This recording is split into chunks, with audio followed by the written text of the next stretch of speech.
तो नमस्कार दोस्तों, स्वागत है आप सभी का हमारे चैनल कॉन्स्टेंट माइंड में। मैं हूं दीपक।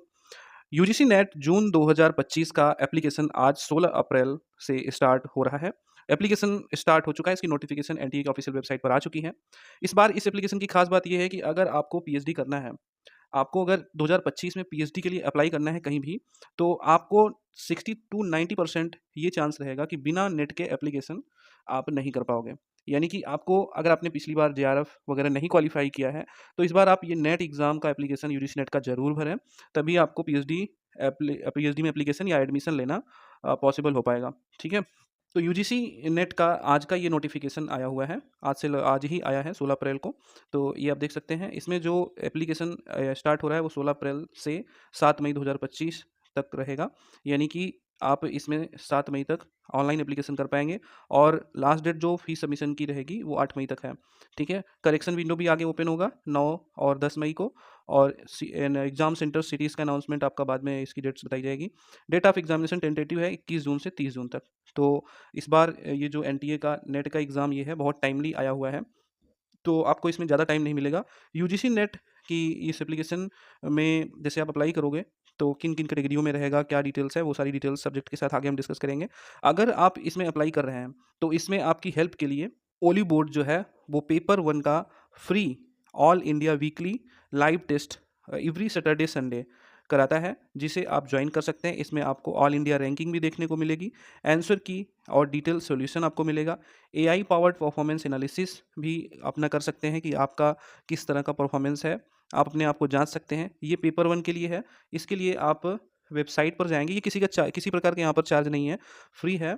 तो डिस्क्रिप्शन में लिंक है, उस लिंक से जब आप आओगे, आप इसकी ऑफिशियल वेबसाइट पर आ जाएँगे, oliboard.in UGC net live test. यहाँ पर आपको आपको ऊपर ही यहाँ पर दिखेगा लॉगिन एंड साइन अप का बटन, तो आप यहाँ से साइन अप कर लीजिएगा अपने आप को। अगर आप साइन अप हैं तो लॉगिन कर लीजिएगा, और यहाँ पर ये सबसे पहले जो है 19 और 20 अप्रैल को, यानी कि सैटरडे संडे को, ये जो फ्री लाइव टेस्ट है वो आप दे पाएँगे। और इसके लिए जो है आप रजिस्ट्रेशन कर लीजिए। आप एवरी सैटरडे संडे भी दे सकते हैं। नेक्स्ट सैटरडे संडे भी आप इस टेस्ट को जॉइन कर सकते हैं। तो वेबसाइट को अगर आप साइन अप करके रखेंगे तो आपको ये मौका आगे भी मिलेगा, आप भूलिएगा मत। यहाँ पर आप जब वेबसाइट पर आगे भी देखेंगे नीचे, तो यूजीसी नेट 2025 की टेक्स्ट सीरीज़ की ये लिस्टेड जितने हैं वो यहाँ पर दिख जाएँगे, और यहाँ पर ये जितने भी टेक्स्ट होंगे एवरी सैटरडे संडे, तो एक यहाँ पर फ्री है, वो आप अभी देख सकते हैं, अटेम्प्ट कर सकते हैं सैंपल के लिए। और बाकी जो है यहाँ पर एवरी सैटरडे संडे आप इनको देख पाएँगे। अटेम्प्ट का अभी आपको बटन नहीं मिलेगा। तो एवरी सैटरडे संडे आप यहाँ पर आके ये टेस्ट दे सकते हैं। यहाँ पर ये फ्री है बिल्कुल, किसी प्रकार का आपको चार्ज नहीं पे करना है। ओली बोर्ड आपके लिए ये फ्री ऑर्गेनाइज़ कराता है। ठीक है? लिंक डिस्क्रिप्शन में, आप फटाफट जाके यहाँ पर अपने आप को रजिस्टर कर लीजिए। तो यूजीसी नेट 2025 का जो ये एग्ज़ाम है, इसमें जो सब्जेक्ट्स हैं, कुल 86 सब्जेक्ट्स हैं। कुल यहाँ पर 86 सब्जेक्ट्स हैं, और 86 सब्जेक्ट्स में जैसे कि आर्ट्स एंड ह्यूमैनिटीज़ के, सोशल साइंस के, और यहाँ पर आपको कॉमर्स और बिजनेस एडमिनिस्ट्रेशन का भी देखने को मिलेगा। साइंस में एनवायरनमेंट साइंस का एग्ज़ाम आप दे सकते हैं। बाकी क्रिमिनोलॉजी वगैरह वगैरह। तो यहाँ पर इकोनॉमिक्स, एजुकेशन, बहुत सारे सब्जेक्ट्स हैं। ये सरकारी रिजल्ट पर आप इजीली देख भी सकते हैं। ठीक है? यूजीसी नेट का इस बार का नोटिफिकेशन जो है, जैसे कि पिछली बार 2024 का मार्च में जो यूजीसी का नया रेगुलेशन था पीएचडी के लिए, कि कैटेगरी 1, 2, 3 इस तरह से डिवाइड होगा, जिसमें ओनली पीएचडी का भी आपको सर्टिफिकेट मिलेगा। और वैसे सर्टिफिकेट नहीं, इस प्रकार से स्कोर कार्ड मिलता है। नेट और जेआरएफ का यहाँ पर सर्टिफिकेट आपको मिलता है। तो 3 कैटेगरी बनेगी, एक जेआरएफ, एक असिस्टेंट प्रोफेसर और एक पीएचडी ओनली का।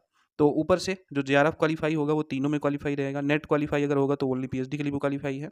तो ओनली पीएचडी वाले जो हैं उनको सबसे नीचे 3rd कैटेगरी मिलती है। तो प्रयास आप ये कीजिए कि अच्छे से प्रिपरेशन कीजिए, क्योंकि ओनली पीएचडी को बहुत ही, मतलब एक प्रकार से देखा जाए तो ना के बराबर पीएचडी में एडमिशन मिल पाता है। जहाँ पे जेआरएफ और नेट वाले आपके साथ हैं, उनको 5 और 10 नंबर का वेटेज मिल जाता है। अगर आपका सिर्फ ओनली पीएचडी है तो आप यहाँ पर फेल हो जाते हो। आप मेरिट में फिर आ नहीं पाओगे। अप्लाई तो कर लोगे आप किसी भी यूनिवर्सिटी में, बट एडमिशन मिलना पॉसिबल नहीं है। तो ये जो एक प्रकार से ये सही भी नहीं है। आगे चल के हो सकता है कि यूनिवर्सिटियाँ, जैसे कि स्टेट यूनिवर्सिटी हैं बहुत सारी, उनकी सीटें फिल नहीं हो पाती। सीट इसलिए नहीं फिल हो पाती क्योंकि नेट जेआरएफ वाले, ज़्यादातर जेआरएफ वाले तो सेंट्रल में जाना प्रेफ़र करते हैं। स्टेट में वही कैंडिडेट जाते हैं जिनका कहीं हो नहीं पाता है, और जिनका कहीं नहीं हो पाता है वो नेट में भी कहीं न कहीं रह जाते हैं। तो इसलिए हो जाता है कि ओनली पीएचडी वाले वहाँ पहुँचे, तो सीटें स्टेट यूनिवर्सिटी में ज़्यादा रहती हैं, कहीं पे 80 सीट, कहीं पे 1000 से भी ज़्यादा सीटें रहती हैं। सब्जेक्ट वाइज़ 80-80 सीट और टोटल हज़ारों सीट से ज़्यादा होती हैं, जो कि फिल नहीं हो पाती हैं। जितनी सीट रहती है उतने बच्चे वहाँ अप्लाई तक नहीं कर पाते। तो उन्हें एंट्रेंस एग्ज़ाम लेना ही पड़ेगा आगे चल के। देखिए कब तक ये सिस्टम चलता है यूजीसी का। बट जो भी है अभी अभी इस बार लगभग सभी जगह सारी यूनिवर्सिटियाँ यूजीसी के नियम को फ़ॉलो करते हुए इस बार नेट के थ्रू ही हो सकता है एडमिशन लें। इस बार का जो देखने को मिल रहा है, तो आप लोग सभी लोग इसमें अप्लाई कीजिए और प्रयास कीजिए कि नेट क्वालीफाई हो, क्योंकि ओनली पीएचडी से आपको सेंट्रल यूनिवर्सिटी में एडमिशन मिलना थोड़ा मुश्किल हो जाता है। तो यहाँ पर जो एप्लीकेशन फ़ी है वो है जनरल अनरिजर्व्ड का 1150, ईडब्ल्यूएस ओबीसी का 650। तो ईडब्ल्यूएस जो है आप अपना नया बनवा लीजिएगा, पुराने ईडब्ल्यूएस से काम नहीं चलेगा, क्योंकि हर साल का इस बार का फाइनेंशियल ईयर लग चुका है। तो आप इस बार का अप्रैल में, क्योंकि अप्रैल से लग गया है तो इस बार का आपका चलेगा। तो ईडब्ल्यूएस इस बार नया बनवाइए। और एससी एसटी पीडब्ल्यूडी का थर्ड जेंडर का 325 है। सब अपने अपने सर्टिफिकेट ज़रूर रेडी रखें, क्योंकि अप्लाई आप जब करोगे तो वहाँ अपलोड तो करना नहीं है, यस करना पड़ता है, बट फिर भी इस बार का ही सर्टिफिकेट लगेगा। ये जो एग्ज़ाम है आपका वो सीबीटी मोड में ही होगा। पेन एंड पेपर मोड में एक बार कराया था जो आउट हो गया था, तो सीबीटी मोड में ही ये एग्ज़ाम होगा। कोई भी प्रॉब्लम होती है तो यहाँ पर कॉन्टैक्ट डिटेल्स हैं, आप ये एनटीए को कॉन्टैक्ट कर सकते हैं। और यूजीसी नेट का जो फ्री लाइव टेस्ट है उसे ज़रूर आप ज्वाइन करें। ठीक है, तो thank you so much for watching.